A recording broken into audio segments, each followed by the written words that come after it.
গুম ও মানবতাবিরোধী অপরাধের মামলায় ক্ষমতাচ্যুত প্রধানমন্ত্রী শেখ হাসিনার পক্ষে রাষ্ট্রনিযুক্ত আইনজীবী হিসেবে নিয়োগ পেলেন সুপ্রিম কোর্টের জ্যেষ্ঠ আইনজীবী জেডাই খান পান্না। রোববার আন্তর্জাতিক অপরাধ ট্রাইব্যুনাল ১ এর বিচারপতি মোহাম্মদ গোলাম মর্তুজা মজুমদারের নেতৃত্বাধীন বেঞ্চ এ আদেশ দেন। এর মধ্যে দিয়ে পলাতক শেখ হাসিনা সহ অন্যান্য পলাতক আসামিদের পক্ষে স্টেট ডিফেন্স হিসেবে কাজ করবেন জেডাই খান পান্না।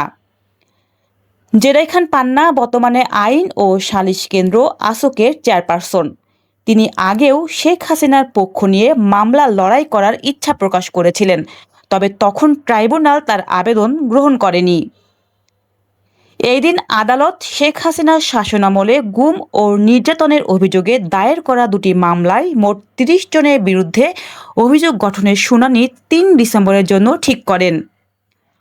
এর আগে সকালে সেনাবাহিনীর ১৩ কর্মকর্তাকে ট্রাইব্যুনালে হাজির করা হয়, যাদের মধ্যে রয়েছেন র্যাবের সাবেক অতিরিক্ত মহাপরিচালক ব্রিগেডিয়ার জেনারেল জাহাঙ্গীর আলম সহ সেনা ও র্যাবের বেশ কয়েকজন সাবেক ঊর্ধ্বতন কর্মকর্তা। তাদের হাজিরাকে কেন্দ্র করে ট্রাইব্যুনাল ও সুপ্রিম কোর্ট এলাকায় বাড়ানো হয় নিরাপত্তা, মোতায়েন করা হয় পুলিশ, বিজিবি ও র্যাব। ৮ অক্টোবর জমা দেওয়া হয় দুটি মামলার আনুষ্ঠানিক অভিযোগ।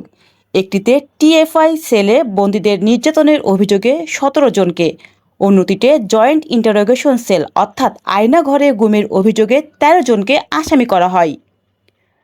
উভয় মামলাতেই প্রধান আসামির তালিকায় রয়েছেন শেখ হাসিনা এবং তার নিরাপত্তা উপদেষ্টা তারিক আহমেদ সিদ্দিক। এই মামলায় বর্তমানে ৩ জন কারাগারে, বাকিরা পলাতক।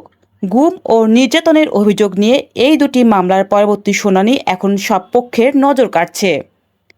ডেস্ক রিপোর্ট, জান্নাতুল জান্নাত, জেড-টিভি বাংলা।